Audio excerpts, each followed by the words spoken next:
네, 하나님 말씀 보겠습니다. 디모데후서 3장 15절부터 17절 말씀. 디모데후서 3장 15절부터 17절 말씀. 우리 한 목소리로 같이 읽겠습니다.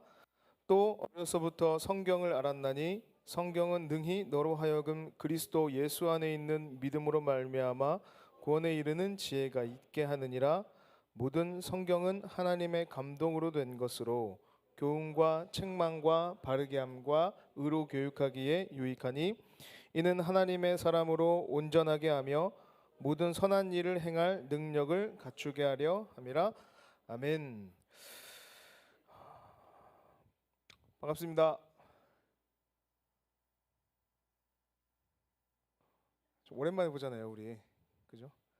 네, 진짜 오랜만에 보는 우리 창민이도 있고, 네, 네, 방금 눈 맞은 친구도 있고. 여러분 반갑습니다. 한 주 동안 여러분의 각자의 자리에서 또 최선을 다해서 살아온 여러분을 응원합니다. 성경을 읽는데요, 두 종류의 사람이 있다고 이야기를 하더라고요. 어려서부터 성경을 많이 듣고 성경을 많이 배워서 이미 성경책을 읽을 때 성경책에 대한 기대가 있는 사람, 여러분이죠. 그러니까 이 말씀은 이렇게 이야기할 거야. 오늘 이 구절은 나한테 이런 교훈을 줄 거야 라는 어느 정도의 기대가 다 있는 사람이 있다고 해요. 또 한 부류는 전혀 기대가 없는 사람입니다. 성경을 읽고 싶지도 않고요, 성경에 무슨 내용이 기록되어 있는지도 몰라요. 무신론자들이나 교회에 다녀본 적이 없는 사람들입니다. 그런데 아이러니한 게 뭔지 아세요? 어느 부류의 사람이 성경에서 더 많은 정보와 더 많은 궁금증을 가지고 있을까요? 전자일까요? 후자일까요? 후자가 성경을 읽을 때 더 많은 궁금증을 가지고 읽고 또 더 많은 것을 얻어간다고 합니다. 생각해보면요, 우리가 성경책을 읽는다고 하는 거는 어떻게 보면 너무 당연한 얘기인 거예요. 교회에 다녔고 다니고 있고 앞으로도 다닐 것이다 라는 전제 속에서 성경은 우리에게 그렇게 호기심을 주는 책은 아닌 거죠. 어릴 때부터 너무 많이 들어왔어요. 여러분 창세기부터 요한계시록까지 노래 부르라고 하면 창세기 출애굽길의 위기 너무 익숙하잖아요. 내용은 모르는데 다 알 수 있어요. 그리고 창세기에서 나오는 인물들, 중요한 사건들, 여러분이 몇 장 몇 절인지 될 수는 없겠지만 그래도 거기에서 말하고 있는 줄거리가 뭔지 대략은 다 알고 있을 겁니다. 그런 여러분에게 성경책을 읽으세요 라고 말하는 것은 너무 당연한 이야기라서 귀에 들어오지도 않고 읽을 때 그렇게 큰 도전을 받을 수도 없다고 하는 거예요. 그런데 이번 수련회 때 신약 성경을 읽는다고 하니, 그 내용을 파악한다고 하니 여러분이 얼마나 혼란스럽습니까? 차라리 즐거운 게임이 있고 물놀이 같은 것들을 많이 하게 되고 교재를 중심으로 진행되는 수련회면 가볼만 하겠는데, 또 성경이야. 또 읽어야 돼.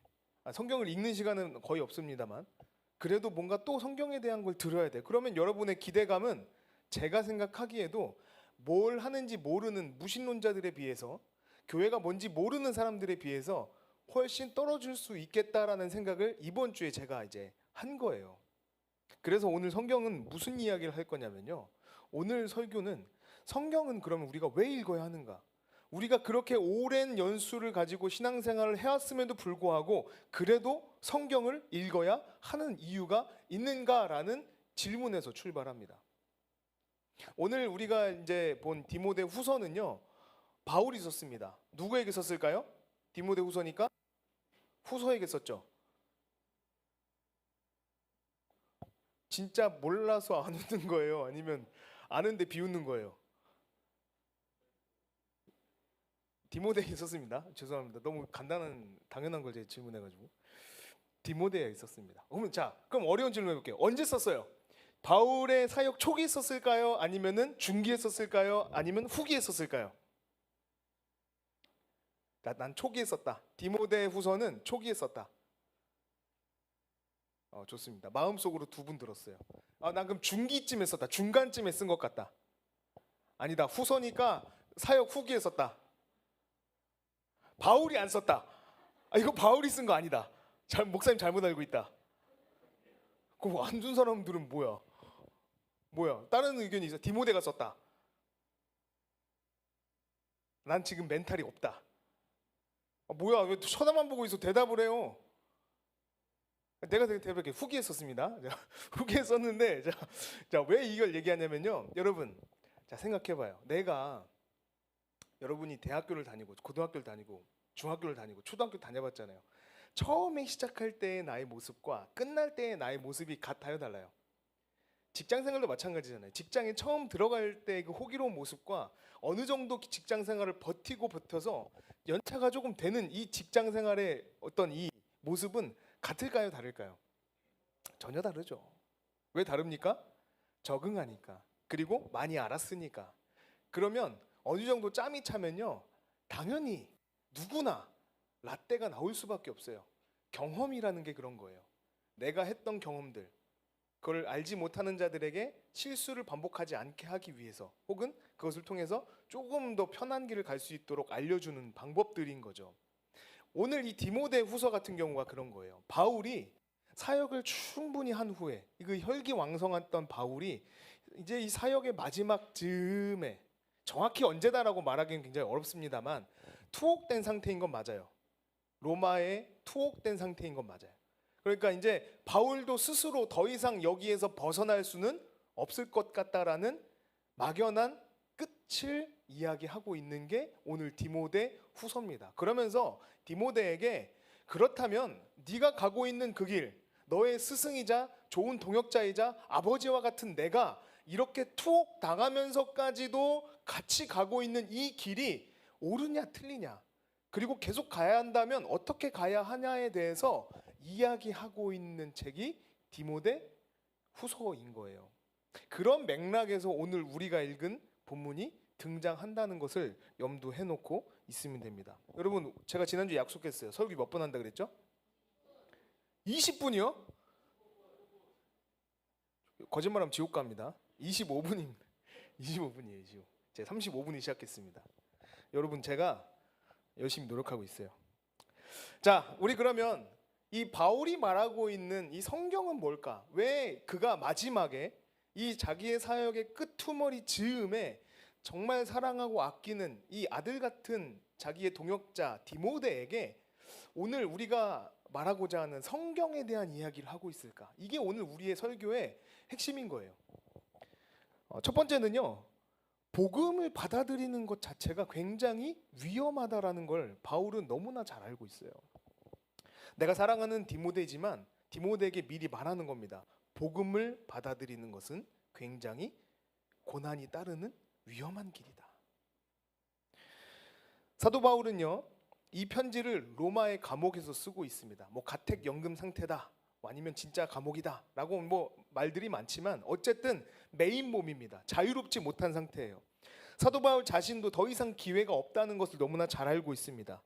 상황이 좋지 못해요. 그런데 지금 편지를 써서요, 이 편지 말미에 뭐라고 하면 너는 속히 내게 오라, 나한테 오라고 설명하고 있어요. 여러분 생각해 보세요. 지금 복음을 전파한다는 이유로 여기저기 분란을 일으키는 사도 바울입니다. 이 바울이라는 사람에게 누군가 찾아오는데 그의 수제자예요. 그의 아주 절친한 동역자입니다. 그러면 오는 사람 또한 위태하지 않겠어요? 그러면 바울은 오지 마, 위험해, 그냥 있어, 대신 내가 편지를 전달할 테니 너는 이것을 마음에 잘 새겼으면 좋겠어 라고 말하지 않고 바울은 그를 초대합니다. 빨리 오라는 거예요.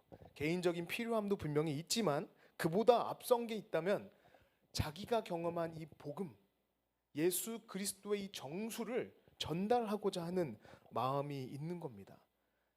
바울도 사명자고 디모데도 사명자니까 그 사명을 감수하기 위해서 전달하고 싶은 메시지가 있다는 거예요. 그런데 이것은 꼭 전달해줘야 하고 위험을 무릅쓰고라도 가져가야 하는 것이라는 거예요. 그러나 디모데가 바울을 방문하는 것은 쉬운 일이 아닙니다. 이미 에베소라고 하는 교회의 담임으로 이 디모데는 사역을 하고 있는 상태예요. 그리고 이 바울에 대해서 의구심을 품고 있는 사람들이 충분히 있었어요. 여러분 상상을 한번 해보세요. 제가 청년을 담당하고 있어요. 그런데 제가 세간에 떠도는 안 좋은 소문을 가지고 있는 사람을 만나러 간대. 그러면 여러분은 저에 대해서 어떤 생각을 할 겁니까? 뭐야, 목사님 이상한 생각하는 거 아니야?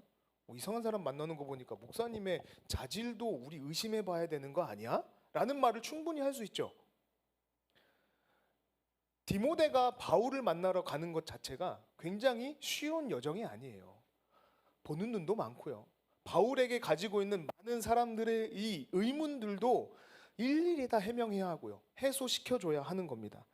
그러니까 이것을 감당하면서까지 가는 것은 쉽지 않지만, 그럼에도 불구하고 바울은 디모데에게, 자기의 사랑하는 동역자이자 아들 같은 그에게 예수 그리스도의 복음을 전하기 위하여 전달하고 싶은 말이 있는 겁니다.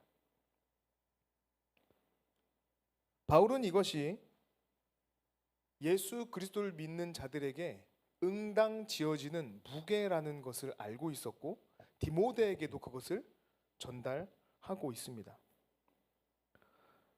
우리는 복음을 받아들이는 것이 굉장히 힘들고 고통스럽고 고난이라는 것에 대해서 무감각할 때가 많은 것 같아요. 그러나 바울은 그 누구보다도 예수를 믿는다는 것이 위험한 일이라는 것을 잘 알고 있었습니다. 근데 그렇다 그래서 바울의 신앙을 가릴 수는 없었어요. 오히려 디모데에게 이렇게 이야기합니다. 그리스도 예수 안에 있는 은혜 가운데서 강하여지라. 그리스도 예수 안에 있는 그 은혜 안에서 강하여지라. 또 이렇게도 표현합니다. 그리스도 예수의 좋은 병사로 나와 함께 고난을 받으라. 이게 지금 할 말입니까? 오히려 너는 너대로, 나는 나대로 각자 서로에게 피해 주지 말고 네가 할 수 있는 곳에서 최선을 다해 그 일을 감당하라. 고 말해도 모자를 파네. 나와 함께 그 고난에 참여하자고 권면하고 있는 거예요. 처한 상황이 좋지 못했지만 그렇다고 그것이 신앙을 포기할 만한 이유가 되지는 않는다는 거예요. 오히려 더 강하게 마음을 먹고 마음을 지키라는 이 권면을 하고 있습니다. 바울이 예를 드는 사람이 3명 있어요. 부류의 사람들이 첫 번째 군인입니다. 그리고 운동선수예요. 그리고 또 하나는 농부입니다. 이 사람들은 각각 다 자기의 영역이 있지만 공통점이 있다고 한다면 그들은 개인의 부귀 영화를 위해서 뛰는 사람들은 아니라는 거예요. 더 큰 일, 당장 내 눈앞에 있는 이익을 위해서가 아니라 그 뒤에 있는 더 큰 일, 혹은 그들을 부르신 그 누군가의 부르심에 합당한 자로 살아가야 되는 사람들이라는 공통점이 있습니다. 나의 안정을 위해서 일하는 사람은 아닌 거예요. 더 큰 일, 대의를 위해서 자신의 것을 어떤 때는 희생할 수도 있는 사람들을 이야기합니다. 이것이 그리스도인이라는 이야기를 동시에 하고 싶은 바울의 마음을 지금 적어서 전달하고 있는 거죠. 바울은 비록 감옥에 갇혀서 죄인과 같은 취급을 받는 이 비참한 처지에 있지만 복음은, 예수 그리스도를 전하는 일은 매이지 않았다는 겁니다. 오히려 자기는 그렇게 당장 안위를 걱정해야 하고 또 자기가 매인 상태에서 다른 사람들이 볼 때 자기의 연약함을 보겠지만 그럼에도 불구하고 예수 그리스도를 전하고자 하는 그 복음을 전하고자 하는 그 사명만큼은 자유롭다는 거예요. 이 땅에서 내가 얼마나 잘 나가느냐가 아니라 이 땅에서 복음이 얼마나 잘 전달되는 거에 관심을 가지고 있다는 겁니다. 이 이야기를 지금 길게 오늘 우리가 읽은 이 3장 전에 있는 2장에서 디모데에게 전달하고 있는 겁니다. 디모데야, 사역이라는 게 무엇이냐? 십자가를 진다는 것이 무엇이냐? 우리가 가진 사명이 어떤 목적을 가지고 있느냐? 군인과 같다. 선수와 같다. 농부와 같다. 그러면서 바울이 디모데에게 요구하는 가장 중요한 사실은 이겁니다. 부끄러움 없는 일꾼이 되어라. 여러분, 우리가 신앙생활 할 때 여러분은 누구 앞에서 하십니까? 누구 보기 좋으라고 신앙생활 하십니까? 여러분은 여러분 스스로에게 한번 질문해 볼 필요가 있을 것 같아요. 나의 신앙생활은 어디에서 하고 있는 것인가? 어떤 친구들은 부모님 때문에 그 등살에 못 이겨서 신앙생활 하는 친구들이 있습니다. 그 친구들은 부모님 앞에서 신앙생활 하는 거죠. 부모님이 보지 않으면 그들의 신앙은 엉망이 되고 맙니다. 어떤 친구들은 친구들 때문에 교회 나오는 친구들이 있어요. 그 친구들은 친구들이 사라지면 같이 사라집니다. 여러분, 저는요 오늘 성경 말씀에 빗대어서 여러분에게 권면하고자 하는 말이 있다면, 우리가 성경을 읽는 가장 중요한 이유와 목적 중 하나는 뭐냐면요, 나의 신앙생활이 하나님 앞에서 부끄럼 없기 위한 것임을 다시 한번 깨닫기 위해서라고 저는 믿습니다.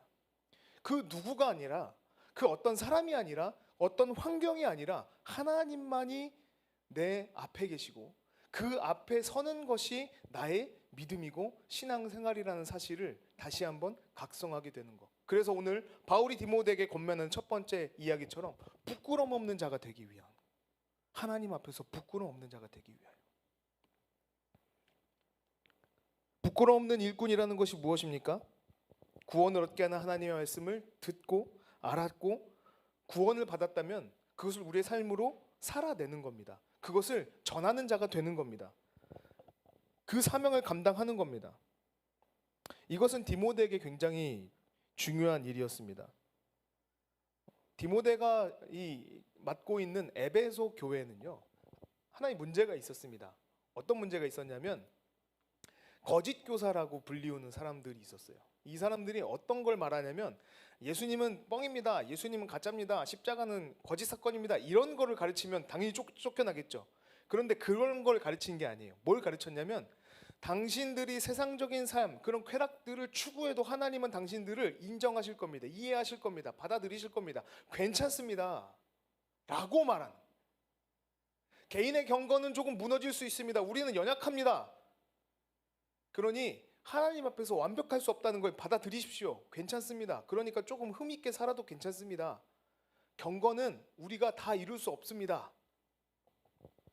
그러니까 세상적인 것들이 우리 안에 조금 들어올 수도 있습니다, 받아들이십시오, 이해하십시오, 용납하십시오, 옆에 사람을 너무 강하게 정죄하지 마십시오 라는 말을 하는 거예요. 복음이 있고 유사 복음이 있는 거예요.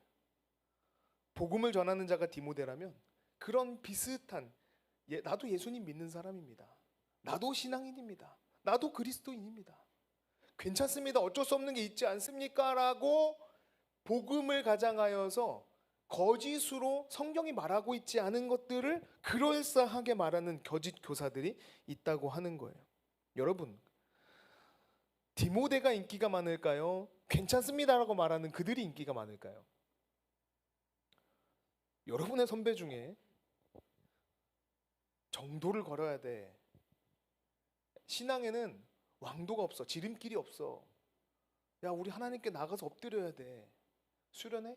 피곤하지만 가야 돼, 아 저 여행 가야 되는데요, 야 그래도 야, 우리에게 한 번밖에 없는 올해의 수련회 아니냐, 이런 고리타분한 말을 하는 선배가 인기가 많습니까? 아니면 야 그럴 수도 있지, 괜찮아, 내년이 있잖아, 겨울도 있잖아, 내년 여름도 있잖아, 우리에게 시간은 많아, 하지만 너의 그녀는 올해뿐일 수 있어, 막 이런 얘기하면서 여러분에게 극하게 공감해주는 선배가 좋습니까? 여러분에게 그 와닿는 말을 막 공감해주는 말을 했던 그 선배 역할을 했던 거짓 교사들이 그 교회 안에 있는 걸 디모데는 보고 있는 거예요.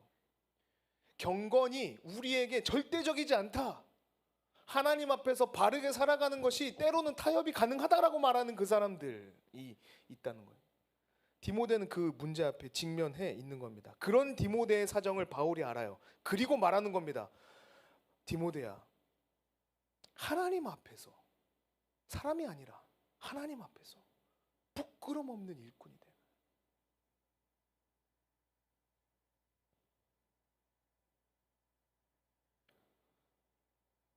그런 사람들을 본받지 말고 성경 말씀이 가르치는 것이 무엇인지를 알고 그대로 가르치는 사람이 되라. 우리가 오늘 바울이 디모데에게 하는 권면에서 알아야 할 첫 번째는요, 세상적인 교훈과 가르침보다 우리에게 구원을 주시는 하나님의 말씀을 신뢰하는 사람이 되어야 한다라고 하는 겁니다. 하나님의 말씀에 우리가 진심이라면 말씀은 세상이 줄 수 없는 구원을 주실 뿐만 아니라 하나님 앞에서 부끄럼 없는 자로 살아가게 하신다고 오늘 약속하고 있는 겁니다. 바울은요, 그래서 이것을 어떻게 표현하냐면 견고한 터 이렇게 표현해요. 견고한 터. 하나님의 말씀 안에서 우리가 자라나려고 하는 그것은요, 견고한 터라는 거예요. 흔들리지 않는다는 겁니다. 여러분, 세상에서 흔들리는 것이 얼마나 많아요. 내가 어제 진리라고 믿고 있던 것들도 오늘 돌아서면 거짓이 되는 세상이에요. 정보의 홍수 속에 살아가고 있습니다. 그런데 하나님의 말씀은 이 진리라서 흔들리지 않는다고 말하고 있는 겁니다. 여러분의 삶이 흔들립니까? 평안하지 않습니까? 우리 구원을 주시는 하나님의 말씀을 먹도록 합시다. 그러면 우리의 시야가 넓어지고 당장 내 눈앞을 가리고 어렵게 만드는 문제보다 더 크신 하나님을 바라볼 수 있게 될 줄로 믿습니다. 지금이 마지막이라고, 끝이라고 생각하게 만드는 이 사탄의 꼬임에서 벗어나서 오히려 고난을 받더라도 믿음을 택하는 이 부끄럼 없는 믿음을 갖게 될 것입니다.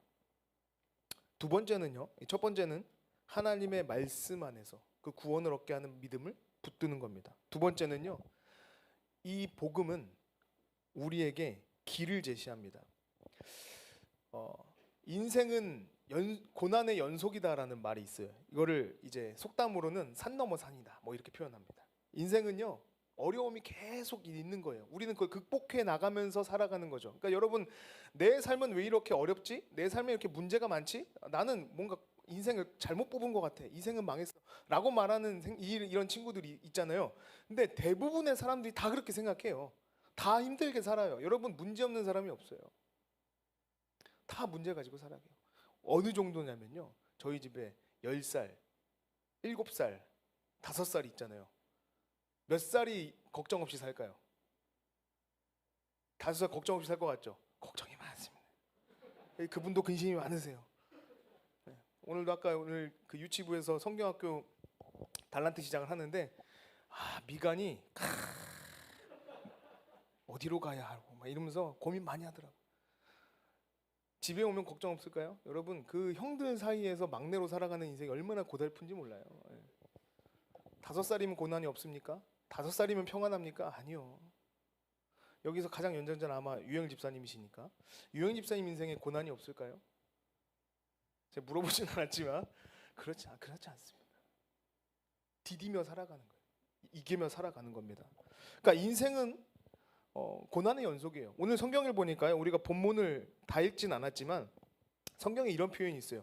예수 그리스도를 믿음으로 말미암아 우리의 삶에 고난이라는 것이 닥친다고 하는 겁니다. 여러분, 유튜브에요, 이 고난, 인생, 행복 이런 거 치면요, 정말 수많은 유튜브가 엄청 많이 나와요. 조회수도 엄청 높습니다. 우울할 때 보는 영상, 당신을 위로해 드립니다. 요즘에 법륜스님이 엄청 핫하더라고요. 인생 고난 행복 이런 거 치면요, 법륜스님의 그 증문즉답 뭐 이런 게 있어요. 확 뜹니다. 읽어보면 기가 막혀요. 엄청 잘하시더라고요. 여러분, 인생은요, 고난의 연속이다 보니까 사람들은 항상 행복을 찾아 헤매요. 그 답을 찾는다고요. 어떻게 해야 되지? 어떻게 행복해질 수 있지? 이 문제를 어떻게 하면 해결할 수 있지? 라는 이런 고민들을 저마다 각자의 자리에서 하고 있습니다. 성경도 예수님을 믿고 하나님의 뜻대로 사는 사람에겐 고난이 있다고 말하고 있어요. 인생이 얼마나 고통스러우면 예수님을 믿고 하나님의 뜻대로 사는 사람이 고난 겪을 것이라고 못 박아놨을까요? 그러면 여러분, 예수님을 안 믿으면 조금 나은 삶을 살 수 있을까요? 두 가지 선택지를 줬어요. 하나는 예수를 믿고 고난받는 것, 또 하나는요, 예수를 안 믿고라는 표현을 쓰지 않고 그냥 악한, 이라고 악한, 그리고 속이는 자라는 표현을 썼습니다.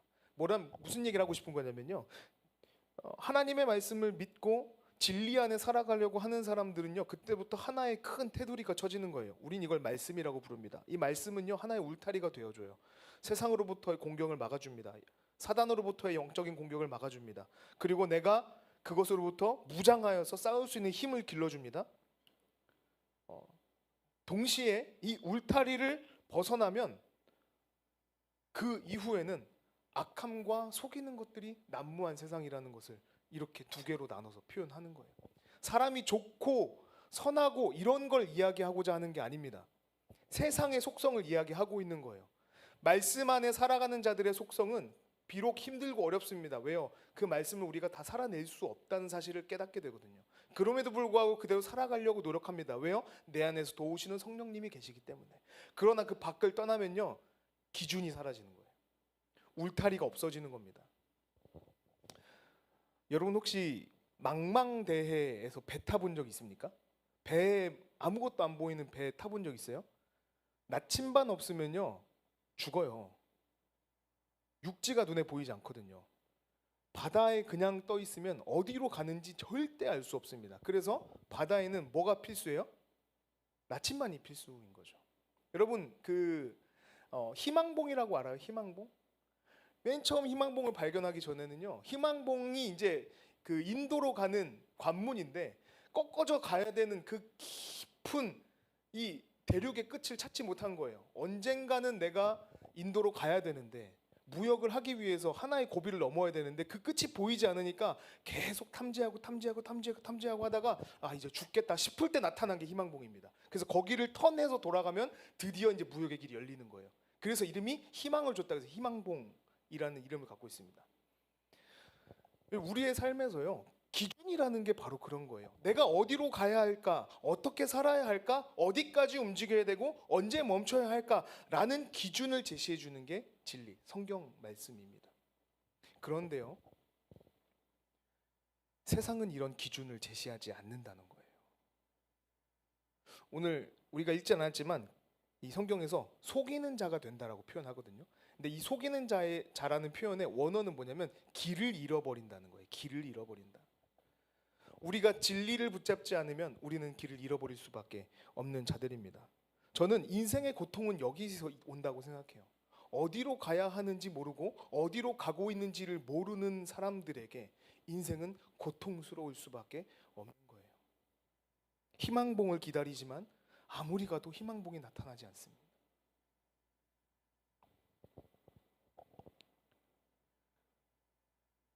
성경은요, 우리에게 어디로 가야 할지 분명히 알려줍니다. 가끔 청년들이 그런 질문들을 해요. 하나님의 뜻이 어디 있을까요? 직장을 계속 다니는 걸까요? 직장을 그만두는 걸까요? 이 학교를 가는 게 맞을까요? 저 학교로 가야 되는 걸까요? 이 사람을 만나야 될까요? 말아야 될까요? 이 일을 하는 것이 과연 하나님의 뜻에 맞는 걸까요? 틀린 걸까요? 이게 판단하기 참 어렵다고 하는 거예요. 저도 최근에 기도하고 있는 기도 제목이 있는데 응답이 오는 거야 마는 거야 막 이런 게 있어요. 지금 3달째 기도하고 있습니다. 한 번에 시원하게 하나님께서 이게 내 뜻이다라고 말씀해 주시면 좋을 것 같은데 그렇게 하지 않으세요. 저도 그런 기도 제목이 있다는 거죠. 여러분은 더 많겠죠. 그런 하나님의 뜻이 어디 있습니까? 라는 질문을 가지고 목사님 알려주세요라고 와봐야 저도 잘 모르겠어요. 네가 모르는데 내가 어떻게 알아? 그런데요, 성경은요, 하나님의 뜻을 원리로 담아놓은 책인 겁니다. 다시 말하면 하나님의 뜻이 어디 있습니까? 라고 누가 묻는가 하면 저는 자랑스럽게 성경책을 그 사람에게 권할 거예요. 하나님의 뜻은 여기 있습니다. 여기 가라, 저기 가라가 아니라 기도해보니까 저기가 답인 것 같아. 기도해보니까 여기가 답인 것 같아가 아니라 여러분, 하나님의 뜻은요, 이미 성경을 통해서 우리에게 너무나 밝히 알려져 있다는 거예요. 그래서 하나님의 뜻이 어디 있습니까? 라는 그 질문 앞에 우리는 하나님의 뜻은 성경 안에 있습니다 라고 대답할 수 있는 겁니다. 그래서 우리 성경을 읽는 거예요. 하나님의 뜻을 알고 싶다면 가장 확실한 방법은 성경을 꾸준히 읽는 겁니다. 대부분의 신앙인들은요, 이 사실을 모르지 않아요. 그런데 실천하지 않습니다. 그냥 알고 있는 것에만 그치는 경우가 많습니다. 아는 것과 이 믿고 실천하는 것에는 굉장히 큰 차이가 있는 거 아니겠습니까? 제가 요즘 달리기를 열심히 하고 있습니다. 달리기 홍보를 거의 매주 하고 있는데 진짜 좋아서 하는 겁니다. 너무 좋아요. 그런데 작년에도 이 달리기에 대한 제의를 받은 적이 있어요. 막 이렇게 무조건 나와라 뭐 이런 건 아니었고 작년인가 재작년인가 산이가 달리기를 이제 막 열심히 막 하는 것을 제가 보고 필요성은 느꼈어요. 근데 나는 달리기랑 안 맞아. 좋은 건 알아요. 좋은 건 아는데 달리기가 너무 힘드니까 나랑 안 맞아라는 생각을 하고 작년에는 그냥 넘어갔단 말이죠. 근데 올해는 청년들이 그냥 많이 해요. 유행인 것 같아가지고 유행은 또 따라가야 된다라는. 그리고 선호가 달리기를 하는데 피부가 막 바뀌어요. 피부 색깔이 톤이 막 업이 되고 살이 막 쭉쭉 빠지는데 이대로 이거 보고만 있을 순 없다. 그래서 달리기를 했더니 엊그제는 유영일 집사님이 40km를 달렸어요. 그래가지고 이거 이제 나도 그만할 때가 된 게 아닌가. 저는 고작해서 3, 4km밖에 안 달리는 데서 엄청난 생각을 들었는데 여러분 달리기를 해보니까 너무 좋더라고요. 제 몸이 건강해지는 걸 느껴요. 살이 빠지는 건 물론 한 5kg 정도 빠진 것 같아요. 살이 빠지는 걸 느끼고요. 건강해진다는 걸 느낍니다. 폐 활량도 좋아지고요. 그리고 기분도 되게 좋습니다. 도파민이 나오니까 활력도 돌고요. 그런데 제가 달려보니까 알겠어요. 좋다는 걸. 달리기 전에는 좋다는 걸 들어서 알고 있죠. 그러나 정말 달렸을 때 나에게 주는 유익이 뭔지는 몰라요. 그냥 좋다는 것만 압니다. 제 주변에 당뇨병을 심하게 앓아서 이가 다 빠지신 우리 집사님이 한 분 계셨어요. 남자 집사님이 계셨는데 이분이 하프 마라톤을 시작했어요. 그래서 당뇨약을 끊었습니다. 이런 건 알고 있다고요. 정보는 많다고요. 그런데 내가 하기 전까지는 좋구나 정도예요. 정말 좋은 거구나. 근데 해보니까 진짜 좋은 거예요. 여러분 이 사이가 얼마나 광대하게 넓은지 아십니까? 창민이가 이제 유럽 갔다 왔어요. 가기 전에 창민이와 갔다 온 후에 창민이는 굉장히 다른 사람일 겁니다. 네. 유럽을 머리로만 동경하고 아는 것과 그러니까 몰랐겠습니까? 유럽에 대해서 알고 있겠죠. 근데 갔다 와서 눈으로 본 유럽은 너무 다른 거예요. 내가 가진 지식이 새로워지는 거죠. 마찬가지예요. 여러분 성경이 좋다고 성경이 진리라고 그게 기준이 된다고 알고 있는 것과 정말로 성경을 읽고 그 안에서 하나님을 만나는 것과 이건 하늘과 땅 차이. 너무 다른 겁니다. 알기만 하는 사람은 그 아는 일을 실천할 수 없습니다. 그러나 그것을 아는 것뿐만 아니라 그 안에 들어가서 경험하고 또 그것을 배우는 사람들은요 실천할 수 있게 되는 거예요. 그리고 그것이 삶의 결과로 드러나게 되는 겁니다. 자, 둘째 아들이 있어요. 둘째 아들은 그 몸이 좀 가볍습니다. 어느 날 얘가 저한테 왔어요. 와가지고 그 무릎을 밟고 손을 잡고 뒤로 덤블링하는 게 있어요. 손을 잡고 뒤로 이렇게 무릎 이걸 디디고 발로 디디고 뒤로 뚝 점프하는 거예요. 언제 저한테 그걸 해달래요. 전 태어나서 한 번도 그걸 시켜본 적이 없습니다. 그러니까 손을 잡고 돌았을 때 상상되는 이 자세는 팔이 뒤로 꺾이는 거거든요. 여러분 상상되시죠? 뒤로 한 바퀴 도는 거니까. 그러면 이게 관절이 거기까지 운영이 되나? 가용범인가? 이런 생각이 드는 거죠. 얘 팔이 끊어지는 게 아닌가? 내가 팔을 내려줘야 되나? 뭐 별의별 생각을 다 했거든요. 근데 얘도 어릴 때였어요. 얘 5살 때인가 그런데 무대포로 와서 제 다리를 공중부양하듯이 딥더니 냅다 뒤로 뛰어버렸습니다.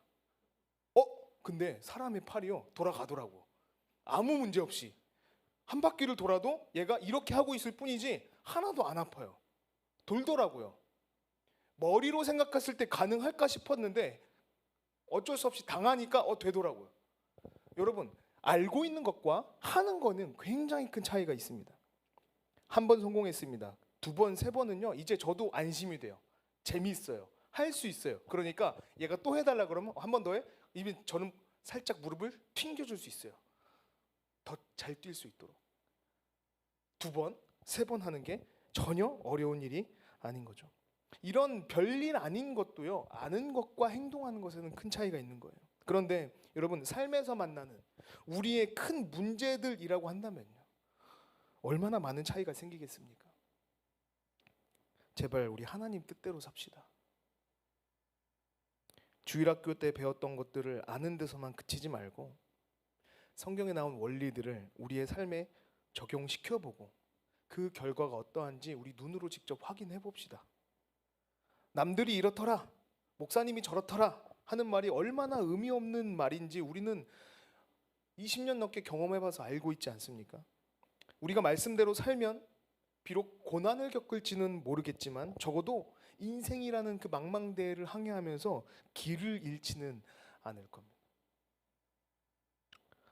마지막으로요, 좋은 일을 할 수 있는 사람으로 자라게 한다는 거예요. 오늘 우리가 마지막에 읽은 이 본문을 보면요, 그렇게 기록돼 있어요. Good works, 선한 일을 할 수 있는 사람. 그런데 저는 이걸 보면서요, 가슴이 뛰었습니다. 어떤 가슴이 뛰었냐면요, 여러분, 우리가 흔히 말하는 선한 영향력을 끼치는 사람이 되고 싶어 하지 않습니까? 그런데 이것은 세상의 기준으로 할 수 없다는 것을 좀 확신했어요. 왜냐면요, 세상은 결국 비즈니스예요. 내가 살아가는 데 관심이 있어요. 그런데 성경은 그렇지 않아요. 네가 하나님 말씀대로 살면, 선한 영향력을 끼치기 위해 살면이 아니라 하나님의 말씀대로 살면 너는 그 선한 일을 하는 사람이 될 거야. 너가 그런 사람이 될 거야 라는 결론을 얻었어요. 여러분, 우리 그럽시다. 하나님 말씀을 읽는 거는요, 여러분이 어떤 영향력을 끼치기 위해서가 아니라 저는 그냥 말씀대로 하는 거예요. 선한 영향력을 끼치기 위해서가 아니라 그냥 하나님이 이렇게 하라 그러니까 하는 거예요. 그런데요, 결과적으로 하나님은 그런 사람들을 사용하실 것입니다. 저는 그런 확신이 있습니다. 여러분이 그런 사람들이 되기를 바랍니다. 말씀을 마치겠습니다. 저는 오늘 여러분에게 이 얘기하고 싶어요. 성경을 배우고 성경을 읽는 것은 여러분에게 진지하게 정말 중요한 커리어가 될 겁니다. 당장 눈에 보이는 하나의 이력서에 들어갈지 안 들어갈지는 모르겠지만 여러분이 자신 있게 저는 성경을 10독했습니다. 5독했습니다. 전 진지하게 한 번 성경을 읽었습니다라는 것이 여러분에게 커리어로 인식될지 안 될지는 모르겠지만 저는 성경에 근거해서 그 어떤 여러분의 이력보다도 더 중요한 이력이 될 거라고 믿습니다. 수련회 갑시다. 우리 같이 찬양할 때